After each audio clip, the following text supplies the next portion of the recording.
Chapter 4. Now there cried a certain woman of the wives of the sons of the prophets to Elisha, saying, Your servant my husband is dead, and you know that your servant did fear the Lord, and the creditor is come to take to him my 2 children to be slaves. Elisha said to her, What shall I do for you?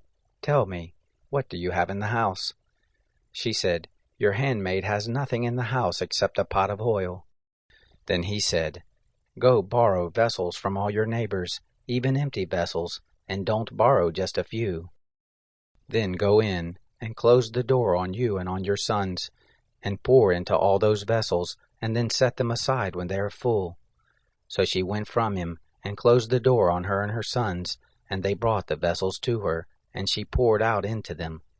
It happened, when the vessels were full, that she said to her son, Bring me another vessel. He said to her, There isn't another vessel.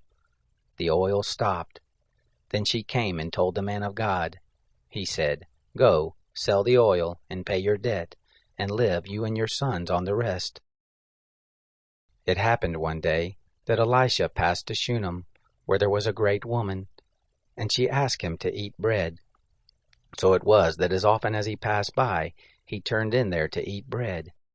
She said to her husband, See now, I perceive that this is a holy man of God that passes by us continually. Let us build, please, a little chamber on the wall, and let us set for him there a bed, and a table, and a seat, and a lampstand, and it will be, when he comes to us, that he shall stay in there. On a certain day he came there, and he turned into the chamber and lay there. He said to Gehazi his servant, Call this Shunammite. When he had called her, she stood before him.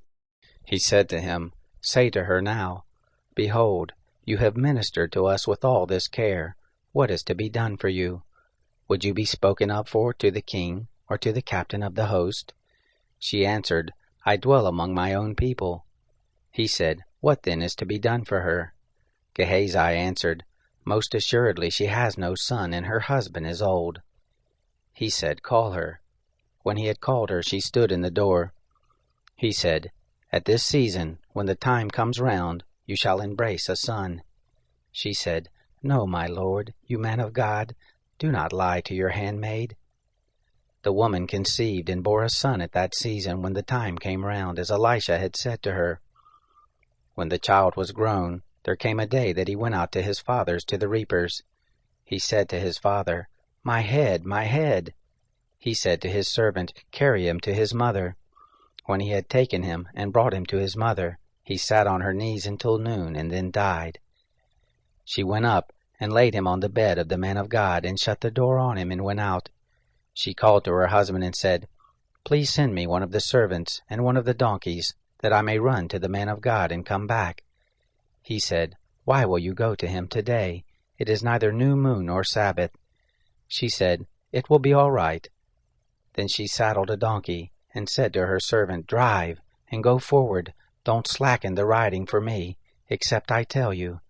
So she went and came to the man of God to Mount Carmel. It happened, when the man of God saw her afar off, that he said to Gehazi his servant, Look, there is the Shunammite. Please run now to meet her and ask her, Is it well with you? Is it well with your husband? Is it well with the child? She answered, It is well. When she came to the man of God to the hill, she caught hold of his feet. Gehazi came near to thrust her away, but the man of God said, Let her alone, for her soul is vexed within her, and the Lord has hid it from me, and has not told me. Then she said, Did I desire a son of my Lord? Didn't I say, Do not deceive me? Then he said to Gehazi, Gird up your loins, and take my staff in your hand, and go your way. If you meet any man, don't greet him, and if anyone greets you, don't answer him, and lay my staff on the face of the child. The mother of the child said, As the Lord lives, and as your soul lives, I will not leave you. He arose and followed her. Gehazi passed on before them, and laid the staff on the face of the child, but there was neither voice nor hearing. Therefore he returned to meet him, and told him, saying, The child has not awakened. When Elisha had come into the house, behold, the child was dead and laid on his bed. He went in and shut the door on them both, and prayed to the Lord. He went up and lay on the child, and put his mouth on his mouth, and his eyes on his eyes, and his hands on his hands, and he stretched himself on him, and the flesh of the child grew warm. Then he returned, and walked in the house once back and forth, and went up, and stretched himself on him, and the child sneezed 7 times, and the child opened his eyes. He called Gehazi and said, Call this Shunammite. So he called her. When she was come to him, he said, Take up your son. Then she went in and fell at his feet, and bowed herself to the ground, and she took up her son and went out.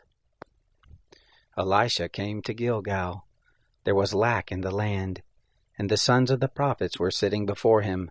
And he said to his servant, Put on the great pot, and boil stew for the sons of the prophets. One went out into the field to gather herbs, and found a wild vine, and gathered of it wild gourds in his lap, and came and shred them into the pot full of stew. But they didn't recognize them. So they poured out for the men to eat, and it happened as they were eating of the stew that they cried out and said, Man of God, there's death in the pot. They could not eat of it. But he said, Bring me meal. And he cast it into the pot, and he said, Pour it out again for the people that they may eat. And there was no harm in the pot. There came a man from Baal Shalisha, and brought the man of God bread of the firstfruits, 20 loaves of barley, and fresh ears of grain in his sack. He said, Give to the people that they may eat. His servant said, What? Should I set this before 100 men? But he said, Give to the people that they may eat. For thus says the Lord, They shall eat and have food left over. So he set it before them, and they ate, and had food left over, according to the word of the Lord.